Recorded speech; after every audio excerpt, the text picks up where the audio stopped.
Hey Frag fam, welcome to another video from Proverbs 27:9 Fragrances. And today we're going to be reviewing probably my all-time favorite Prada fragrance. Of course, I've not owned a lot from their line, especially I don't own any of their older fragrances. So, keep that in mind. But I'm just going to spill the beans and let you know I love this fragrance. It's Prada Luna Rossa Carbon. If you haven't already, please subscribe to my channel and hit that notification bell. That way you'll be notified. We upload videos on Mondays and Fridays, but from time to time we also drop special videos on Wednesdays, sometimes on the weekend. So make sure you got that notification bell smashed so that you'll be informed every time we upload new content. So this is one that you're probably familiar with from the very successful Luna Rossa line from Prada. But this is their pretty much recreation of Dior Sauvage. And I'll be honest with you, when I first got this fragrance, I was not impressed, but I had just gotten over COVID and I really couldn't smell anything. And so I bought it and I sprayed it and I thought it was weak and faint and I thought it was missing the lavender note everybody talked about, and put it on my shelf and forgot about it for 6 months. Got over my COVID nose, come back to it and was like, wow, that is absolutely amazing. I'm gonna put another one over here just because I want to. But let me tell you a little bit about it. It's described as an aromatic fougere. And so fougere is going to be a lavender forward fragrance. Barbershop style is the fougere category. And that's a unusual way to describe it to me.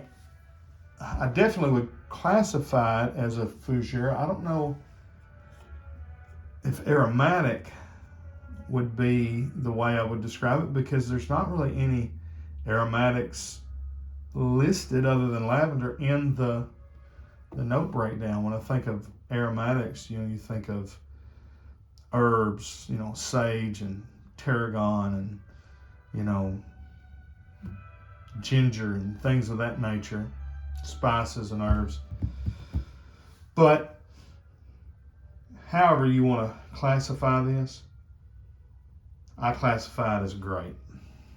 Let me tell you about it. The top notes are bergamot and pepper. There is a little citrusy flair to it, but this does not open up with a citrus blast. What you really get is pepper, the metallic notes, and the lavender. That's really what you're opened up with. And the lavender in this fragrance is fantastic for a designer. It just smells really, really good. So if you could imagine taking Dior Sauvage and taking the lid off, taking the collar off of it, and taking you some lavender essential oil and dumping it down in there, shaking it up, spraying it. That's pretty much what you get. You get that mass appealing, metallic-y, watery, fresh ambroxan blast that you get with Sauvage, but you get this amazing lavender added to it. And I think that's what was missing from Sauvage. Sauvage is my wife's favorite fragrance to smell on me. And as much as I've tried to change that, I can't. She just likes it the best. So what I can do is and she hates lavender. She thinks lavender smells like a grandma. So I'm in this predicament where most of my favorite fragrances are lavender-based fragrances. And she doesn't like it, but she doesn't complain really about this one. even though the lavender hangs around for a pretty good while. She doesn't like it as much as Sauvage, but I can wear this one without offending her. One of my other all-time favorite fragrances is L'Homme Ideal by Guerlain. You know, and I like all of them, but really up until I got extreme, the plain EDT was my favorite. And to me, there's nothing at all feminine about that fragrance, but to her, says I smell like a grandma. So at least with such a heavy lavender note, my wife doesn't think this smells like a grandma. I guess it smells enough like Sauvage that it satisfies her very, very finicky nose. Now, coal is listed as a note. I don't pick up on that. The watery notes is definitely there.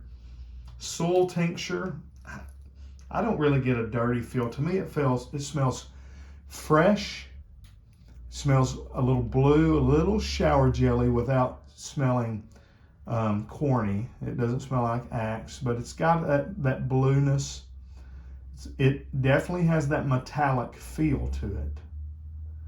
And then it has that great spicy lavender. So it's like a fougere, a barbershop fragrance moved into the future. You know, picture a barbershop in the year 2080, and you know, all the metal, metallic furniture, and all that stuff. The simplistic, you know, clean, sharp lines that we always associate with the future. There's a robot butler putting your or a robot barber putting your shave foam on and giving you a precision shave, and when you're done, he's going to spray you with this right here, and you're going to smell fantastic when you go jump into your flying car and go meet your date that you met on whatever we use instead of the internet in 20, you know, you just pulled it up out of your, you know, your retinal scanner or you know, whatever. It's really good. I'm gonna star rate it now. Remember, we go for projection, we go for performance, we go for price, and then we go for the perfume, how it smells. Projection wise, it projects good for a little while. Not what I would like it to be. So I just spray pretty heavy, which I spray all my fragrances heavy. I didn't used to, I do now. I've got so many, I want to use them. I don't want to be scared to use them. These things are not going to last forever. I mean, I could hold on to some of them and sell them later on, but that's really not what I'm doing this for. So I spray heavy, it projects good because of that, but normally I would say that this is slightly above average. I'm gonna give it 3.5 out of 5. So 1 is the weakest, 5 is the best. I'm gonna give it 3.5 for projection. Performance wise, it's slightly above average as well. I'm gonna give it another 3.5. You know, it lasts a good 5, 6, 7 hours, which is really, I mean, honestly, that's good. It's not beast mode. If I can get a good 8 hours, I'm gonna give it 4 stars. If I get 9, 10 plus hours, I'm gonna give it 5. It's not a weak projector, and especially if you spray it on clothes, you're gonna smell it all day. So 3.5 there. Price, I think it's good. You know, it's I think it's a good price. It's not a 5-star price because it's not a 5-star fragrance. This is a really good mass appealing designer fragrance. So price wise, I do think it's above average though, because you're going to pick up this 3.4 ounce, and you can see mine is a tester bottle. And I think I got it for around $45. And so, you know what? Again, I think 3.5 Could be a 4-star there. I think that's a 4. And then on the perfume itself, you know, honestly, when I thought about it, I was like, that's a 5-star smell. I love it. It's one of my favorites.